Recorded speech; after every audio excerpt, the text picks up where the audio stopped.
Base aeróbica, base de entrenamiento. No tienes que ser un corredor muy experimentado para haber escuchado este término en el mundo de los corredores. En el video de hoy te voy a explicar qué es la base aeróbica, cómo se construye, cuál es su importancia y algunas recomendaciones que te van a ser útiles. Estimados amigos de la comunidad de corredores, amigos del estilo de vida saludable, bienvenidos nuevamente a nuestro canal.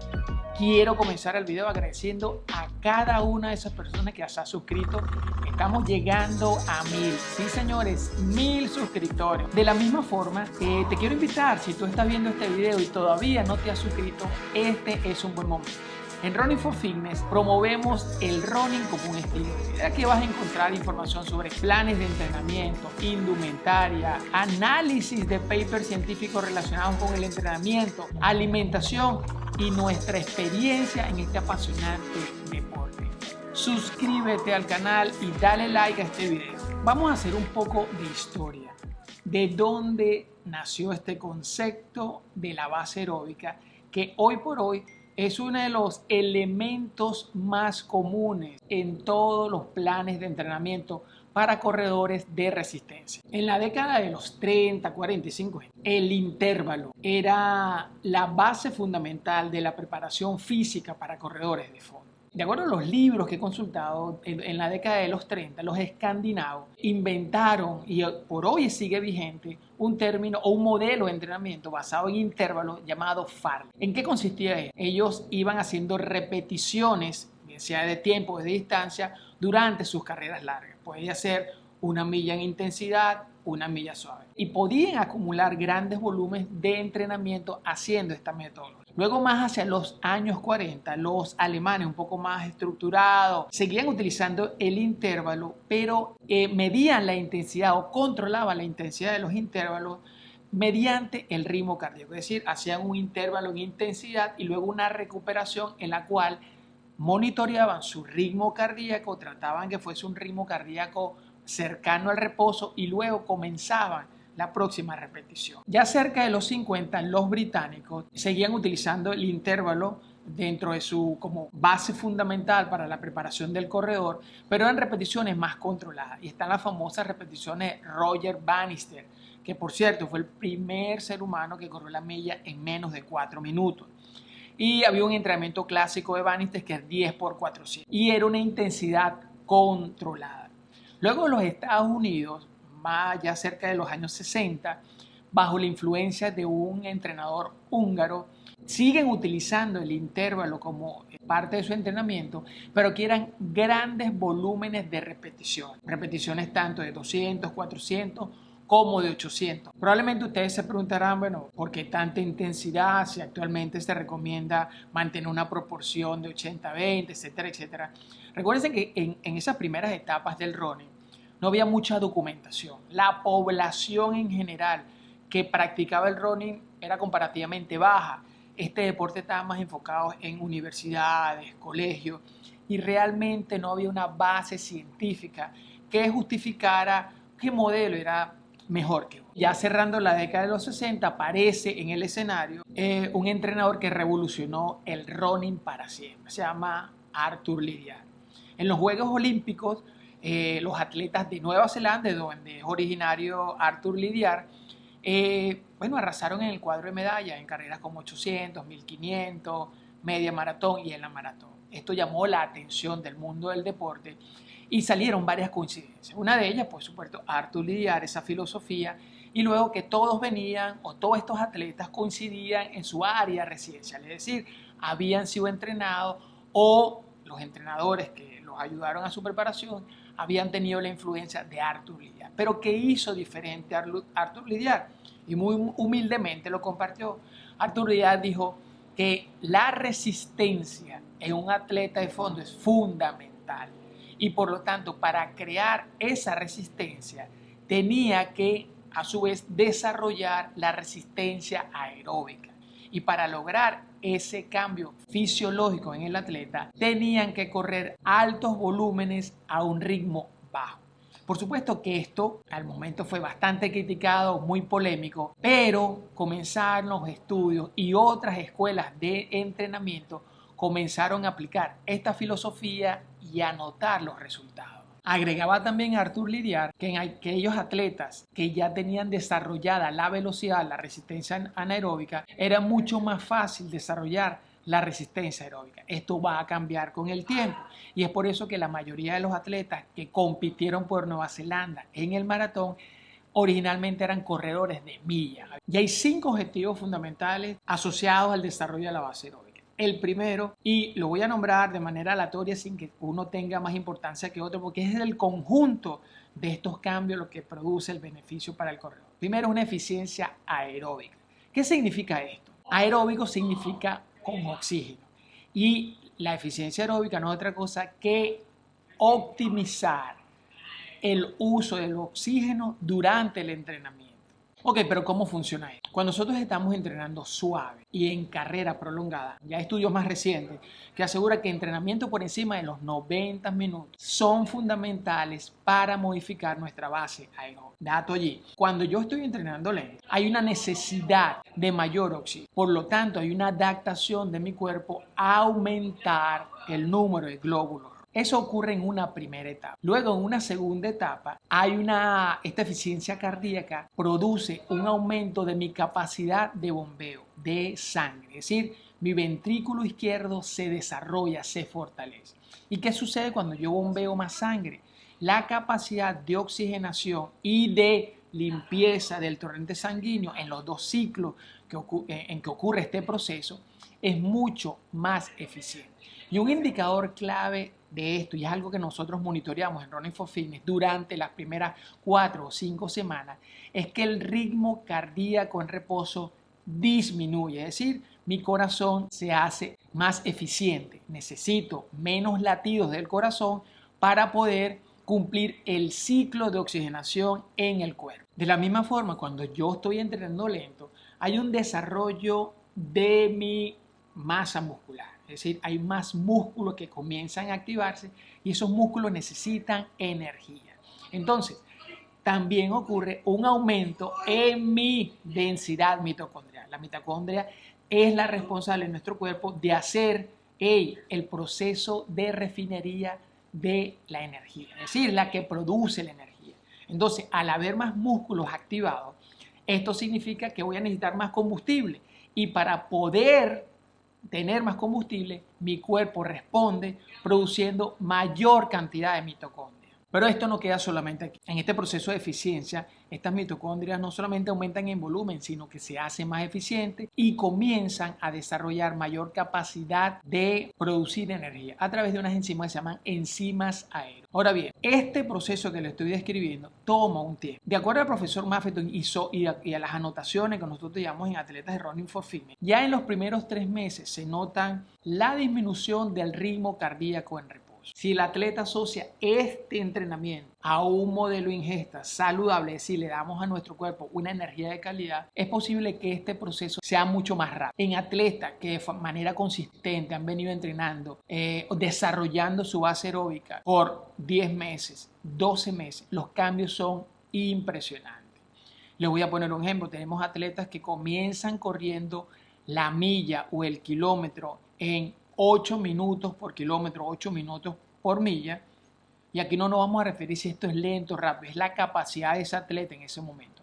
Y luego de la estimulación constante de la base aeróbica, hay atletas que han logrado o están corriendo actualmente en 5:15, 5:20, inclusive en 5 minutos por kilómetro, lo cual es sumamente rápido y evidencia la teoría de Lydiard y los estudios del profesor Maffetone. Segundo beneficio del entrenamiento o de la creación de la base aeróbica o el entrenamiento de base es el fortalecimiento de nuestro sistema musculoesquelético. Cuando nosotros estamos entrenando estos ritmos suaves, yo lo llamo dolorosamente suaves, hay una mayor exposición o un mayor estrés en grupos musculares específicos, en tendones, rodilla, tobillo y cadera, los ejes de nuestro cuerpo, todo nuestro cuerpo de ligamentos, tendones, se está estresando. Ahora bien, y aquí comienza un largo y prolongado debate en las escuelas de preparación de corredores de fondo. Y es precisamente donde Lydiard en sus escritos lo establece claramente. Lydiard que dice que la construcción de la base va a permitir este fortalecimiento y luego sobre esa base aeróbica se va a comenzar a construir la resistencia anaeróbica, es decir, se coloca entrenamiento de intensidad, repeticiones, etcétera, etcétera, ya cuando el sistema musculoesquelético está bien desarrollado. Hay otros coaches que prefieren hacer un mix, combinar la intensidad durante la preparación de la base, pero esto va a depender de muchos factores. Primero, de la experiencia del atleta, del historial de lesiones, y aquí hay otros factores genéticos, alimentarios, medioambientales que pueden influir en esto. Lo cierto es que este trabajo progresivo va a permitir que nuestro músculo se vaya desarrollando, pero no solamente eso, sino que mi tejido nervioso, neuronal, que sirve de receptor para esos músculos, mi sistema energético que alimenta esos músculos va a ir creciendo de manera progresiva. Y aquí hay algo importante, es que eso me aleja de las lesiones. Uno de los cuidados que tenemos todos los corredores es que no queremos lesionar. Otro beneficio del trabajo de preparación de la base aeróbica es un reordenamiento de los sistemas energéticos. ¿Cómo ocurre esto? Muy bien, cuando nosotros estamos entrenando en aeróbico, el sistema energético que alimenta todas mis necesidades de energía es la oxidación de la grasa. Y aquí hay un famoso término, el fat max. Es decir, cuando yo estoy entrenando en aeróbico, debería estar corriendo no más allá del 60% de mi capacidad total. De acuerdo a Maffetone, 180 menos mi edad me da un ritmo cardíaco, yo debo mantenerme en ese ritmo cardíaco. En otras teorías esto lo llaman fat max. Entonces, allí me va a permitir utilizar la grasa como mi propio combustible. Esto no quiere decir que yo voy a dejar de utilizar el glucógeno, sino que me permite ser más eficiente, utilizar mi tanque más grande, que es la grasa, y dejar en reserva el glucógeno. Y esto es importantísimo. ¿Cómo lo medimos en Running for Fitness? Durante en la segunda fase de entrenamiento, que serían en las próximas 4 semanas o 5 semanas, esto va a depender del atleta. Nosotros le pedimos al atleta que desde la primera semana vaya monitoreando su porcentaje de grasa. En las primeras 4 semanas generalmente no ocurre ningún cambio. Luego ya más en esta segunda fase que le estoy comentando, este porcentaje de grasa comienza a disminuir. Los atletas en algunos casos se les pide que se miden la circunferencia abdominal, otros tienen la balanza específica, pero también comienzan a manifestar una tonificación de su cuerpo, una pérdida de acumulación de grasa en partes específicas del cuerpo. Y esto no es otra que una evidencia clara que está ocurriendo un reordenamiento de los sistemas energéticos. Y esto es importante también para los atletas de fondo. Nosotros queremos correr por mayor tiempo, retardando la aparición de la fatiga. Si yo logro optimizar el uso de mi sistema energético, voy a ser más eficiente. Y esta eficiencia se traduce en mejor utilización de la energía y correr más rápido. Y esto también tiene una importancia clave. Para estimular esta base aeróbica yo tengo que correr más. Los atletas comienzan corriendo 90 minutos, luego progresivamente se va aumentando el tiempo o la distancia. Pero esto permite que el atleta pueda correr por largo tiempo con su mayor tanque de energía sin la aparición del agotamiento. Aquí tenemos atletas, por ejemplo, que corren 2 horas, 2 horas 30 y sin necesidad de una recarga de carbohidratos. Van dosificando agua, sal y eso les permite mantener todo su entrenamiento. Otro beneficio y otro cambio fisiológico importante que ocurre en nuestro cuerpo es cómo nuestro cuerpo comienza a utilizar la fibra muscular. De acuerdo a la característica de la proteína que tienen los músculos, se clasifican músculos con fibra de contracción rápida y contracción lenta. La fibra de contracción lenta es la que yo estoy utilizando cuando estoy corriendo suave. Una fibra muscular que tolera mucho volumen de trabajo, es flexible, pero en comparación con las fibras de contracción rápida, tiene una diferencia. La fibra de contracción rápida es aquella que yo utilizo durante los trabajos de intensidad. Una fibra explosiva, muy flexible, pero ambas se alimentan de diferentes combustibles. Cuando se le preguntó a Artur Lidiar, ¿cómo un atleta que corre la milla puede correr el maratón? ¿Qué papel juegan las fibras de contracción rápida y lenta? Artur Lidiar en ese momento, de manera empírica, manifestó que hay una migración de fibras de contracción rápida y lenta.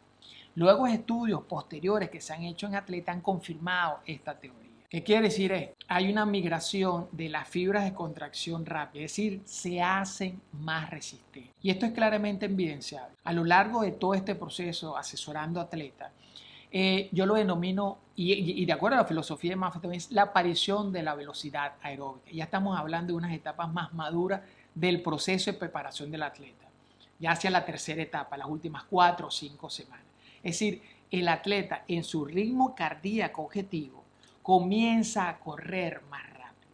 Claro, esta es la suma de una eficiencia energética, de un mayor desarrollo de oxigenación, pero también desde el punto de vista muscular hay una mejor movilidad, hay una mejor motricidad del atleta. Y les digo, hay atletas que han comenzado con nosotros corriendo la milla o el kilómetro en los test que le hacemos, 8 minutos por milla, 8 minutos por kilómetro, y ya en las etapas maduras están corriendo en 6, han disminuido 2 minutos 30. Ya en atletas que tienen 10, 12 meses en el proceso, su velocidad de entrenamiento normal en aeróbico, pueden ir conversando, es hasta de 5 minutos el kilómetro. Entonces, esto es una demostración de esto que le estoy explicando, esa migración que nuestro sistema nervioso central comienza a comandar, pero que es producto de la maduración, del cambio biomecánico y fisiológico que ocurre en el atleta. Y el último beneficio de este tipo de entrenamiento es que hay una reducción de la fatiga, y esto es importantísimo. Cuando nosotros estamos induciendo este nuevo patrón de movimiento, es decir, correr lento, a nivel de nuestro sistema nervioso central hay una nueva ramificación. Estamos creando un nuevo hábito, un nuevo patrón, y esto necesita un nuevo recableado. Y en la medida que el atleta va tolerando la prolongación y la intensidad del entrenamiento lento, eso quiere decir que en nuestro cerebro comienza a registrar nuevas señales de tolerancia a la fatiga. Es muy clásico en las primeras semanas de entrenamiento. Comenzamos con carreras de 1 hora, 1 hora 15, 1 hora y 45, dependiendo del nivel con que arranque el atleta. Pero el atleta, en algunas ocasiones, cuando se le pregunta cómo fueron tus niveles de energía antes, durante y después, manifiesta, terminé un poco cansado. Ya en las etapas maduras de la preparación, atletas que corren 2 horas 30 hasta 3 horas, dicen, hey, puedo tolerar más kilómetros, quedé entero, no quedé agotado. Inclusive, atletas que han competido, tenemos el caso de un atleta que su primer maratón bajó de las 4 horas, dijo Jesús, pudiera haber corrido 5 o 10 kilómetros más. Entonces, esto es importantísimo. Y todo esto también, este aumento de la tolerancia al trabajo y reducción de la fatiga está asociado también a la eficiencia que desarrolla mi cuerpo para procesar ciertos subproductos generados durante el entrenamiento. Por ejemplo, el ácido láctico. En las primeras etapas, nosotros no lo medimos. Hay coaches que utilizan la punzación de ácido láctico. Atletas manifiestan en las primeras etapas endurecimiento muscular después de las carreras largas. Entonces no es otra cosa que una falta de mi cuerpo o poco desarrollo de mi cuerpo para sintetizar la cantidad de ácido láctico que se está produciendo. Ya en las etapas intermedias y maduras del proceso, el cuerpo desarrolla la capacidad de poder ir depurando este gran volumen de ácido láctico que se está produciendo. Por supuesto, esto tiene que ser acompañado de una estrategia de recuperación como el uso de hielo, el stretching, masaje, etc. Otro punto en relación a la tolerancia a la fatiga, y esto es importantísimo, es el desarrollo de la paciencia. ¿Y cómo funciona esto? Cuando el atleta tiene que correr 1 hora 30, 1 hora 45, 2 horas, 2 horas 30, 3 horas, a un ritmo lento, el atleta en las primeras etapas hay que llevarlo de la mano porque pudiera desmotivarse. Bueno, porque sobre todo el atleta que ya viene con experiencia, que está estancado, que viene una lesión, dice, bueno, ¿por qué tengo que correr tan lento? ¿Cómo me va a beneficiar esto? Y puede ponerse impaciente. Pero la confianza que el atleta va desarrollando y la evidencia en la aparición de ciertos cambios en sus patrones de movimiento, en su ritmo cardíaco en reposo, en su composición corporal, inclusive en su velocidad de entrenamiento, le van generando confianza y desarrolla la paciencia. Y esto es importantísimo, no solamente que nos va a beneficiar en el running, sino también en nuestra vida profesional, familiar. Es decir, tener la paciencia y la confianza para dejar que vayan apareciendo los resultados. En una carrera esto es clave. Muchas veces nosotros aquí no le pasaba, muchas veces luego que hacía buenos planes de entrenamiento, cuando iba a la carrera, la impaciencia, el éxtasis, la emoción, hacía que echara por tierra 16 semanas de entrenamiento. Me fundía, salía a correr más rápido de lo que debía, me desconcentraba del plan de hidratación, no me dosificaba correctamente, etcétera, etcétera. Este desarrollo de la resistencia tiene también una implicación, cambios importantes en mi sistema nervioso central, porque me permite ser más consciente y tener paciencia. Entonces, mis recomendaciones para aquellos que estén interesados o que les haya llamado la atención el concepto de la base aeróbica, y es en base a las experiencias exitosas que hemos tenido en Running for Fitness. Primero, dedicar, y estamos en la época del año adecuada, antes de las competencias, dedicar por lo menos 8 semanas para la preparación y mejoramiento de tu base aeróbica. No tienes que ser corredor. Si tú eres una persona que está buscando mejorar tus hábitos de conducta saludable, caminar desarrolla la base aeróbica. En el equipo tenemos personas que caminan y se han observado los mismos beneficios que le he descrito a lo largo del video. ¿Cuál es el tipo de trabajo que deben hacer durante esta fase preparatoria? Si vas a caminar, por lo menos 2 o 3 caminatas progresivas. Puedes comenzar con 45 minutos, pero lo ideal es que en una etapa ya intermedia, estas sesiones de caminata no sean menores a 90 minutos. En el caso de los corredores, básicamente es la misma estructura. Es tener sesiones de entrenamiento en las cuales el atleta pueda acumular 90 minutos de entrenamiento, tener una carrera larga hacia el final de la semana, donde el tiempo sea 1 hora 45, 2 horas. Esto hay que irlo subiendo de manera progresiva y tener carreras intermedias. Esto también va a depender de los días que entrene el atleta, pero entrenando 3 veces a la semana puedes hacer un buen trabajo de base aeróbica. Si puedes incluir días adicionales, esos días adicionales pueden ser utilizados para un entrenamiento cruzado como de core, movilidad, flexibilidad, etc.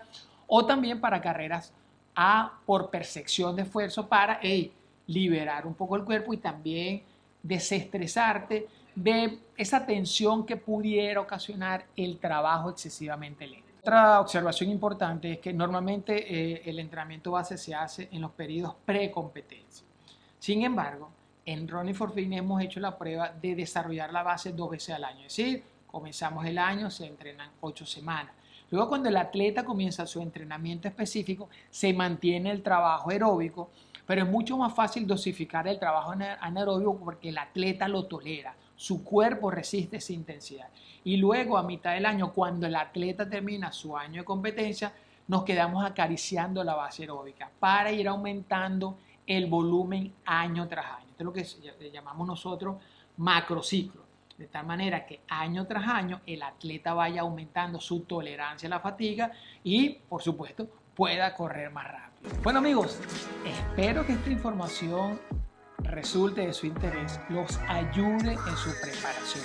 Si ustedes necesitan mayor información, mayores detalles, yo les puedo compartir la experiencia con los atletas. Si quieres formar parte de la comunidad Running for Fitness, eres bienvenido. Que por cierto, en el plan oro, el primer mes es completamente gratuito, sirve para que el atleta se familiarice con el método, entienda si le gusta. A construir la base aeróbica para que este año podamos definir nuestros límites personales. Les envío un cordial saludo y espero verlos la próxima semana.